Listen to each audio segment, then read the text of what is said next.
नील potent matrix. ठीक है, तो मान लेते हैं एक कोई भी एक मैट्रिक्स ए है और इसको क्या नील पोटेंट मैट्रिक्स बनाना है, और एक ऐसा है एक स्क्वायर मैट्रिक्स है। इस बात को हमेशा याद रखना कि नील पोटेंट बनने के लिए कोई भी मैट्रिक्स का स्क्वायर होना जरूरी है।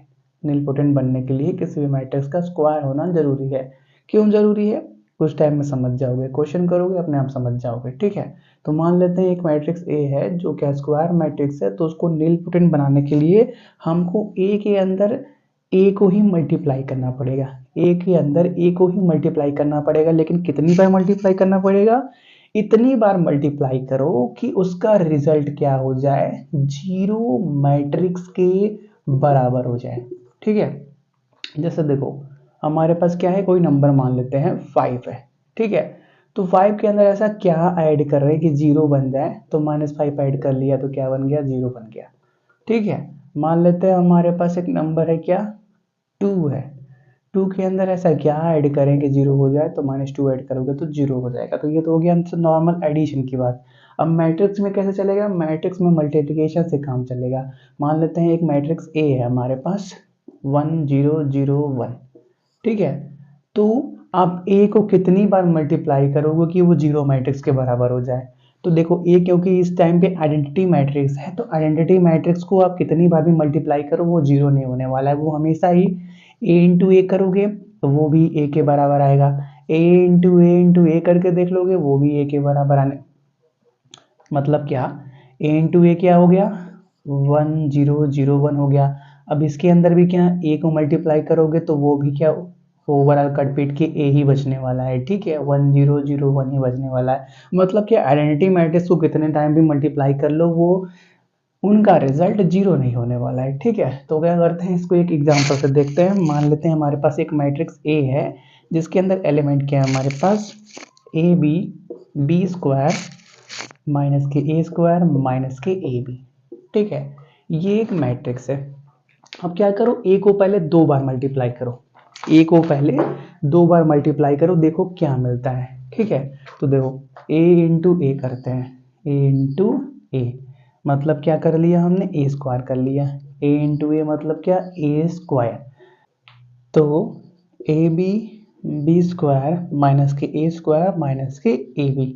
अब पहले क्या करो, इनको मल्टीप्लाई करो। ठीक है, तो ए बी इंटू में ए बी। ठीक है, तो ए बी इंटू में ए बी मतलब ए स्क्वायर बी स्क्वायर, और फिर क्या बी स्क्वायर को कहाँ मल्टीप्लाई करेंगे यहाँ पे, तो माइनस का ए स्क्वायर बी स्क्वायर मतलब ये तो जीरो होने वाला है।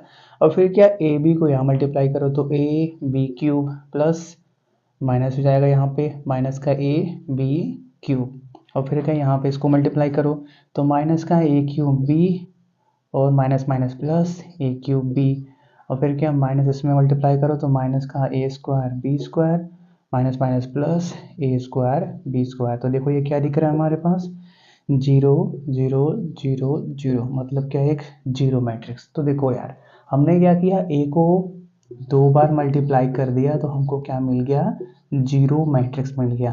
तो उस सिचुएशन में हम क्या बोलेंगे कि ये क्या है एक, ए क्या है एक निल पोटेंट मैट्रिक्स है, क्योंकि ए स्क्वायर का वैल्यू क्या आ गया, जीरो मैट्रिक्स के बराबर आ गया। जीरो मैट्रिक्स को ऐसे कैपिटल ओ से भी डिनोट करते हैं, तो ए क्या हो गया, एक निल पोटेंट मैट्रिक्स हो गया।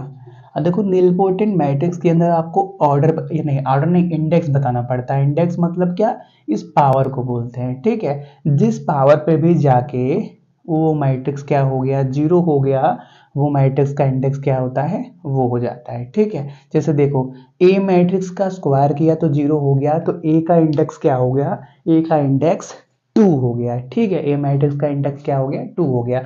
जनरल फॉर्म में आप ऐसा लिख सकते हो कि if a square matrix is such that a की power k equal to 0 then A is called nilpotent matrix where k is the index of A।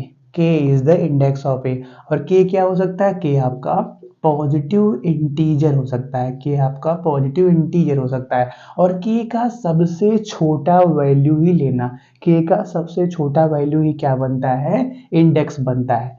k का सबसे स्मॉलेस्ट वैल्यू ही क्या बनता है, उस ए मैट्रिक्स का इंडेक्स बनता है। क्योंकि देखो अगर ये ए मैट्रिक्स है, ए स्क्वायर पे 0 हुआ तो ए के पावर 4 पे भी तो 0 होगा, ए के पावर 4 पे भी तो 0 होगा, तो इंडेक्स 2 भी हो सकता है 4 भी हो सकता है, लेकिन रूल यही बोलता है कि सबसे छोटा वाला पॉजिटिव इंटीजर लेना। तो ए का इंडेक्स क्या होगा, 2 होगा, ए मैट्रिक्स का इंडेक्स क्या होगा, 2 होगा। ये बात क्लियर है। चलो आप क्या करो, इसको नोट करो।